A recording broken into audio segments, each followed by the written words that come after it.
নামাজের পর যথেষ্ট জায়গা রয়েছে।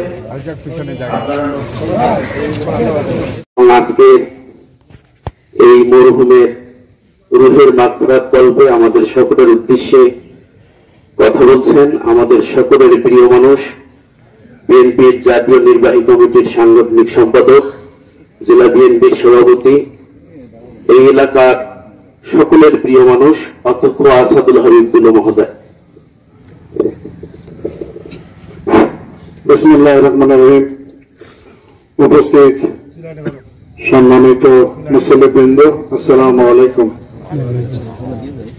আমার আজকের এই বড় ভগ্নিপতির জানাজায় জেলা প্রশাসক, পুলিশ সুপার, আমার রাজনৈতিক দলের সহকর্মীবৃন্দ সকলকে আমাদের পরিবারের পক্ষ থেকে ধন্যবাদ জানাই।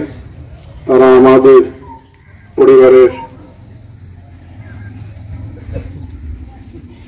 বড় ভগ্নিপতির জানাজায় শরীক হয়েছেন। উনি ব্যক্তিগত জীবনে খুবই মেধাবী ছিলেন। উনি জার্নালিজমে মাস্টার ডিগ্রি করার পর ডাবল এমএ করার পর এলএলবি করেছিলেন, পিআইবিতে পরিচালক ছিলেন। পরবর্তীতে অবসর জীবনে আইন পেশায় যুক্ত হয়েছিলেন। নিউ নেশন পত্রিকায়, রেডিও বাংলাদেশে কাজ করতেন। যাক, উনি আকস্মিকভাবে সেদিনও সকালবেলা আইন উন্নয়ন থেকে ফিরে একটা অফিসে কাজের জন্য গিয়েছিলেন। তারপরে উনি ওয়াশরুমে গিয়েছিলেন এবং সেখানেই কখন ওনার মৃত্যু হয়েছে কেউ জানে না। অফিস যখন বন্ধ করে পিয়ন বাসা যাবে তখন দেখে যে বাথরুমের দরজা বন্ধ।